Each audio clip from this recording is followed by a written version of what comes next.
And with that, welcome to week 3 of social psychology. This is the lecture supplement for week 3. I am your instructor, Melissa Stockham, and yes, you are finally getting to see what I look like. Thank you for bearing with me with the flowers. The past 2 weeks I was in such bad shape you did not want to see what I looked like, so thank you for bearing with me on that. So yes, we're once again here in my art room, such as it is. I know it's a complete mess, but it's the room where I do my best thinking, so thank you for bearing with me on that. So let's get right started, and let's talk about what this week our topics are: sensation and perception, and we're going to talk about some of the various phases. But we're also going to devote a lot of time to consciousness states. There are several different ones that I think are very interesting. And again, this is one of those topics where we could talk about this forever in psychology, but we can't barely scratch the surface, that people spend years and years studying this. So just keep that in mind. So I guess the best way to look at sensation and perception is to see our minds, and again, mind is a nebulous term, as see it as a computer. When I took psychology in college, probably before most of you were born, I actually took it in my final year, and I had finished the classes for my major, and I was pretty much squared away to graduate. I was just taking electives at that point. And by crazy random happenstance, I found myself taking both psychology and introduction to information systems, which was a computer class. It was the introductory computer class that you took at my university.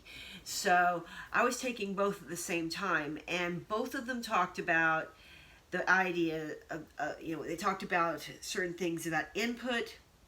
If you think about how a computer works, and you think about how our mind works, our computer has 4 things: input, processing, storage, and output. Now, if you look at the way, again, our mind works, what are the 4 parts?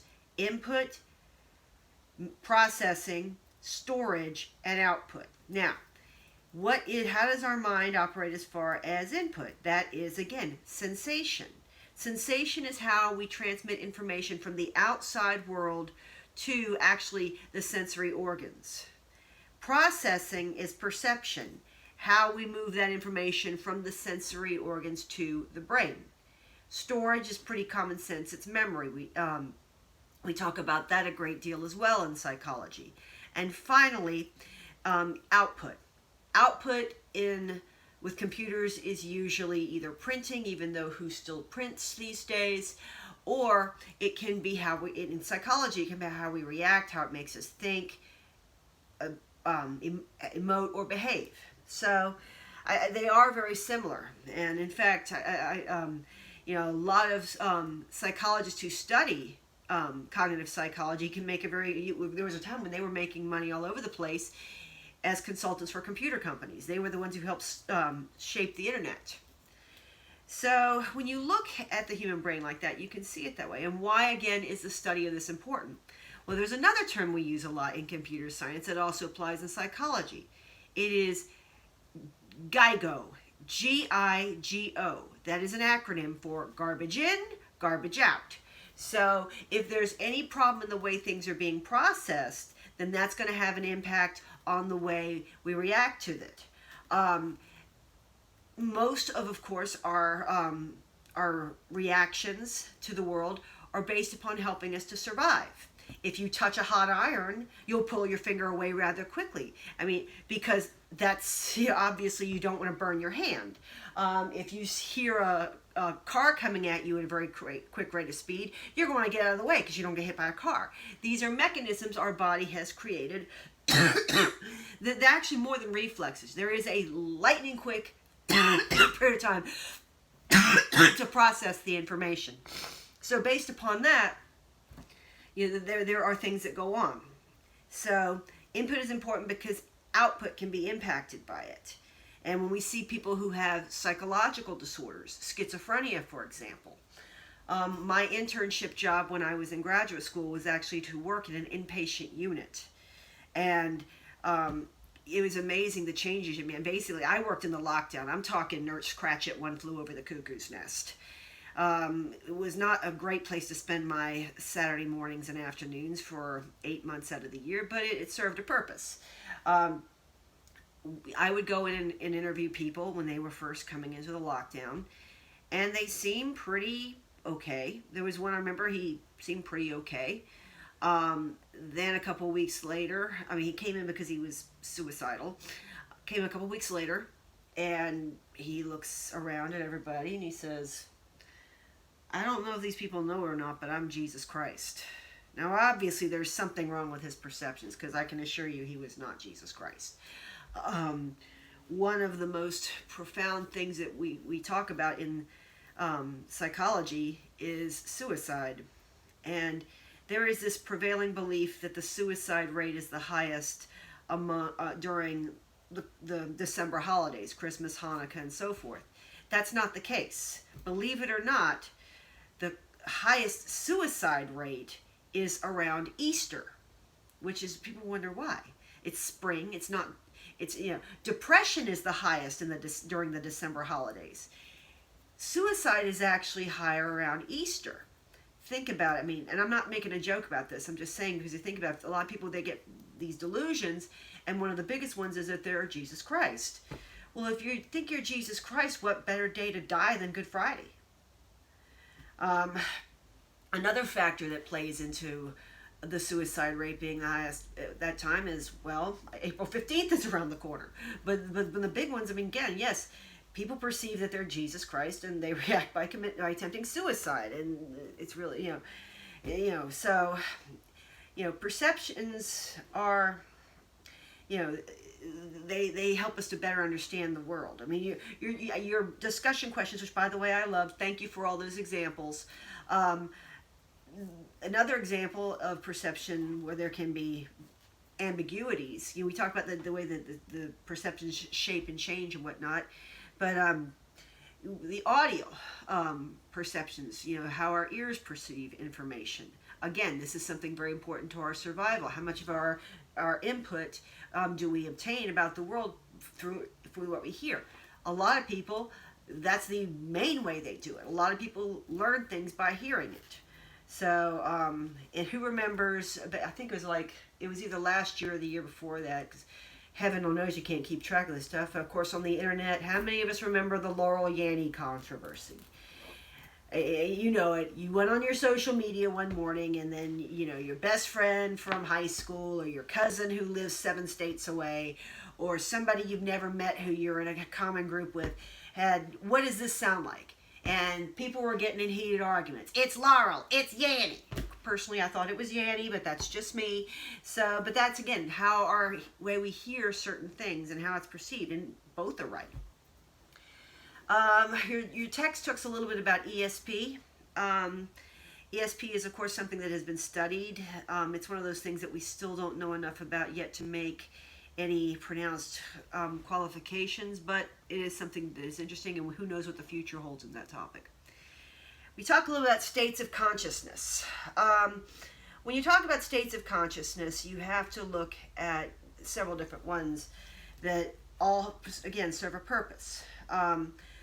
There's, of course, the normal resting awake state.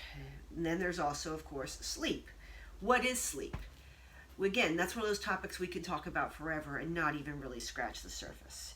But there's 5 different stages to sleep. There's, of course, your lighter stages, which go all the way to REM sleep. What is REM sleep? I guess the best metaphor you can use for REM sleep is to imagine being in a car with your foot slamming on the brake, but the emergency brake is on. Forgive me, that's what you have to pull up my emergency brake in my vehicle. So, but basically your body is completely paralyzed, but yet your mind is in overdrive.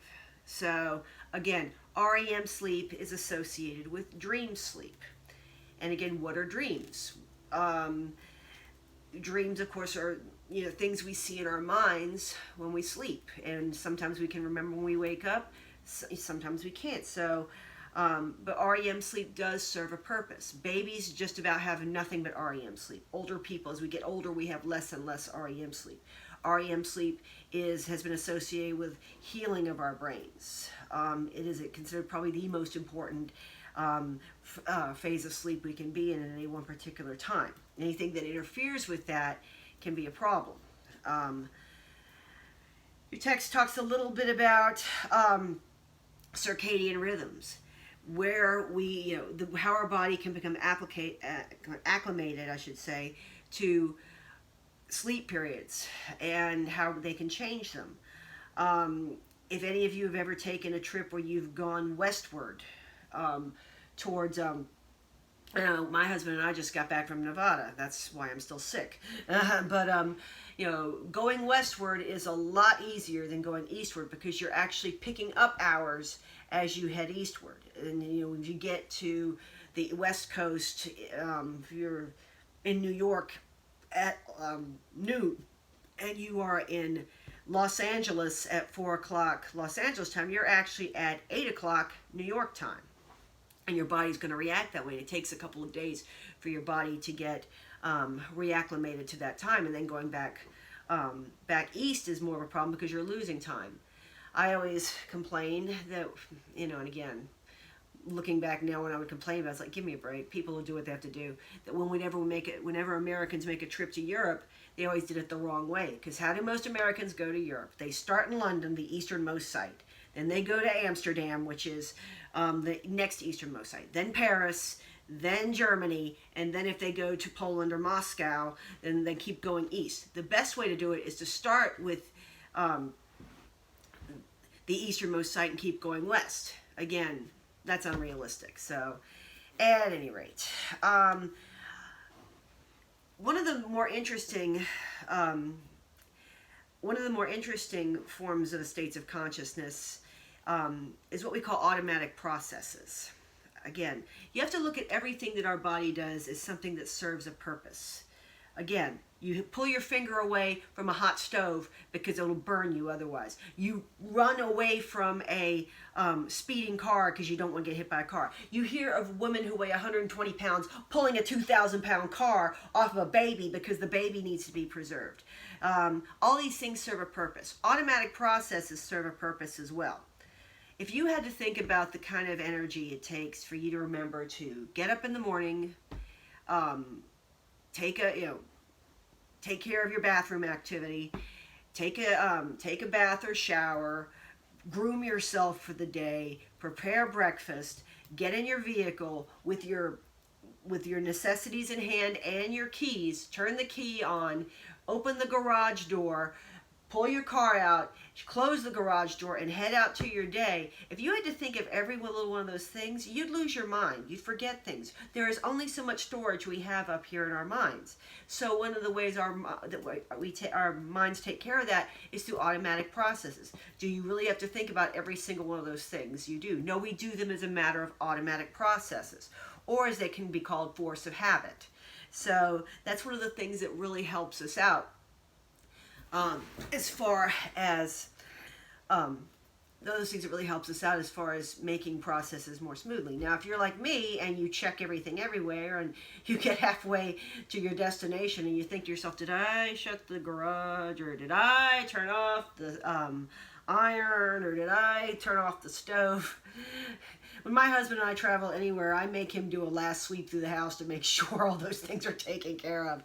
But, obviously, for most of us, it's a very, very helpful thing when we don't have to think about X, Y, and Z every time we do them. Your text talks a little bit about hypnosis. What is hypnosis? Hypnosis is another altered state.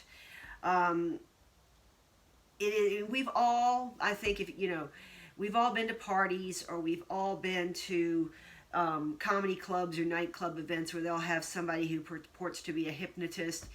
And they'll get people who were already half drunk when they got up on the stage, show them a crystal, and the idea is that they'll do things that they wouldn't ordinarily do. That's good for entertainment, but actually hypnosis has been very helpful in certain ways. Hypnosis, we believe, is a way to develop an entry into the person's internal mind, including getting past things like amnesia, getting past things like repression, getting past all sorts of processes that our mind sets up as defense mechanisms. Crimes have been solved based upon based upon people being placed, witnesses being placed under hypnosis, and they're able to remember things they couldn't previously. This was used very controversially for a long time in child sex abuse cases. It's still useful, but because the stakes are so high with a child sex abuse case, and because there is understandable concern about the prospect of somebody being convicted for a crime they didn't commit, they had to be very, very, very careful with the use of hypnosis under those circumstances. But yes, people have been able to remember things from incidents from a car accident that they couldn't remember previously. People can become more susceptible to intense smells. You can put somebody under hypnosis and they may smell things either more or less acutely. So there is a definite function. Why is hypnosis not more used? It's not utilized, more used. Again, I'm still sick, sorry guys. But why is it not more often utilized?